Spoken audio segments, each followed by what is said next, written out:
നമ്മുടെ എല്ലാ കറണ്ട് അഫെയറിൻ്റെ വീഡിയോസിലും ഏറ്റവും കൂടുതൽ കമൻറ്റ് വരുന്ന ചോദ്യമാണ് കറണ്ട് അഫെയറിലെ ഏതൊക്കെ ഏരിയാസാണ് ഏറ്റവും ഇമ്പോർട്ടൻറ്റ്, എല്ലാ പരീക്ഷയ്ക്കും വേണ്ടിയിട്ട് ഏതൊക്കെ ഏരിയാസാണ് നോക്കേണ്ടതെന്ന്. അപ്പോൾ നമ്മൾ ഈ ഒരു വീഡിയോയിൽ ഉൾപ്പെടുത്തിയിരിക്കുന്നത് 20 ഇമ്പോർട്ടൻറ്റ് കറണ്ട് അഫെയർ ഏരിയാസ് അല്ലെങ്കിൽ ടോപ്പിക്സ് ആണ്. ഓക്കെ, നമുക്ക് നോക്കാം. ആദ്യത്തേത് സ്പോർട്സ് ന്യൂസാണ്.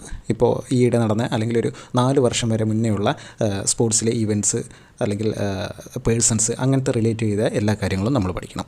അതുപോലെ രണ്ടാമത്തെ ജിയോഗ്രഫിക്കൽ ഇൻഡിക്കേഷൻ ടാഗ്, നമുക്കറിയാം GI ടാഗുമായി ബന്ധപ്പെട്ട ന്യൂസിൽ വരുന്ന ഡീറ്റെയിൽസും അതുമായി ബന്ധപ്പെട്ട എന്തെല്ലാം നമ്പേഴ്സ് അല്ലെങ്കിൽ എന്താണോ വസ്തു അങ്ങനത്തെയുള്ള എല്ലാ സംഭവങ്ങളും നമ്മൾ നോക്കണം. അടുത്തത് മൂന്നാമത്തെ ഇൻ്റർനാഷണൽ ന്യൂസാണ്. നമ്മൾ നാഷണൽ ന്യൂസിൻ്റെ പോലെ തന്നെ ഇൻ്റർനാഷണൽ ന്യൂസിൽ വരുന്ന എല്ലാ ന്യൂസസും ഇൻ്റർനാഷണൽ ന്യൂസ് നമ്മൾ നോക്കണം. അതുപോലെ നാലാമത്തെ ഇമ്പോർട്ടൻറ്റ് പേഴ്സൺസ് ആണ്. ഇമ്പോർട്ടൻറ്റ് പേഴ്സൺസ് അതും നമുക്ക് ന്യൂസിൽ തന്നെ ഡെയിലിയുള്ള ന്യൂസ് അല്ലെങ്കിൽ കഴിഞ്ഞ ഒരു 2 വർഷത്തെ അല്ലെങ്കിൽ ഒരു 10 മാസത്തിനുള്ളിൽ ഇമ്പോർട്ടൻറ്റ് പേഴ്സൺസിന് ഏതൊക്കെ ന്യൂസിൽ വന്നിട്ടുണ്ടോ ആ പേഴ്സൺസുമായി റിലേറ്റ് ചെയ്തിട്ടുള്ള കാര്യങ്ങൾ നമ്മൾ നോക്കണം. അഞ്ചാമത്തെ അഗ്രികൾച്ചറാണ്. അഗ്രികൾച്ചർ നമുക്ക് വൈഡായിട്ടുള്ളൊരു പഠനം ആവശ്യമില്ല. അഗ്രികൾച്ചറുമായി റിലേറ്റ് ചെയ്ത എന്തെങ്കിലും റിപ്പോർട്ട്സോ കാര്യങ്ങളോ വന്നിട്ടുണ്ടെങ്കിൽ അത് നോക്കണം. ആറാമത്തെ ഇന്ത്യൻ ആർട്ട് ആൻഡ് കൾച്ചറാണ്. Okay, Kerala art and culture പോലെ തന്നെ ഇന്ത്യൻ ആർട്ട് ആൻഡ് കൾച്ചർ വളരെ ഇമ്പോർട്ടൻ്റ് ആണ്. നമുക്കിപ്പോൾ LDCക്കൊക്കെ ആണെങ്കിൽ ആർട്സ്, കൾച്ചർ, ലിറ്ററേച്ചർ എല്ലാം സെപ്പറേറ്റ് ആയിട്ട് തന്നെ വരുന്നുണ്ടല്ലോ. അതുപോലെ അതിൻ്റെ ഇമ്പോർട്ടൻ്റ് ആയിട്ടുള്ള കറണ്ട് അഫെയർ ഡീറ്റെയിൽസ് കൂടി നമ്മൾ നോക്കണം. അടുത്തത് അവാർഡ്സ് ആൻഡ് ഹോണേഴ്സ് ആണ്. ഈയിടെ ലഭിച്ച അല്ലെങ്കിൽ ഒരു 4 വർഷം പുറകിലേക്കുള്ള പ്രധാനപ്പെട്ട അവാർഡ്സ്, അത് ലഭിച്ച ആളുകൾ, ഇയർ എല്ലാം പഠിക്കണം. അവാർഡ്സിൻ്റെ ഒരു സെഷൻ നമ്മൾ ഓൾറെഡി ചെയ്ത് വെച്ചിട്ടുണ്ട് കോഡിലൂടെ, വിത്ത് വർഷങ്ങളോടെയും കോഡിലൂടെ പഠിക്കാൻ പറ്റുന്ന രീതിയിൽ തന്നെയാണ് നമ്മൾ ചെയ്തിട്ടുള്ളത്. വേണ്ടവർക്ക് കാണാം, അതിൻ്റെ ലിങ്ക് ഡിസ്ക്രിപ്ഷനിൽ കൊടുത്തേക്കാം. അവിടെ നോക്കൂ, 8ാമത്തെ പോയിൻറ്റ് ബാങ്കിങ് ആണ്. ബാങ്കിങ് റിലേറ്റ് ചെയ്തിട്ടുള്ള ന്യൂസിൽ വരുന്ന ഡീറ്റെയിൽസ്, അതുപോലെ റിപ്പോർട്ട്സ്, അതിൻ്റെ നമ്പേഴ്സ്, കാര്യങ്ങളെല്ലാം നമ്മൾ പഠിക്കണം. 9ാമത്തെ ബിൽസ് ആൻഡ് ആക്ട്സ് ആണ്.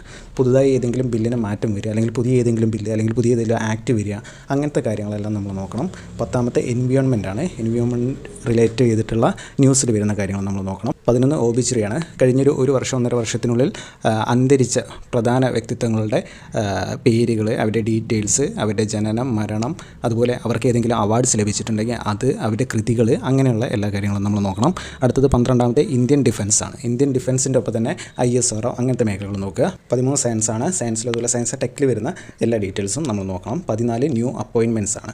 ഇപ്പോൾ നമ്മൾ സ്റ്റേറ്റ് ആയാലും സെൻട്രൽ ആയാലും ഇമ്പോർട്ടൻറ്റ് ഇൻസ്റ്റിറ്റ്യൂഷൻസിലെല്ലായാലും ഏതെങ്കിലും തലവന്മാർ മാറുകയാണ് അല്ലെങ്കിൽ ചേഞ്ച് ചെയ്യപ്പെടുകയാണ്, അങ്ങനത്തെ കാര്യങ്ങൾ നമ്മൾ നോക്കണം. 15 ഗവൺമെൻറ് സ്കീംസ് ആണ്. വളരെ ഇമ്പോർട്ടൻ്റ് ആയ ഒരു ഏരിയ തന്നെയാണ്.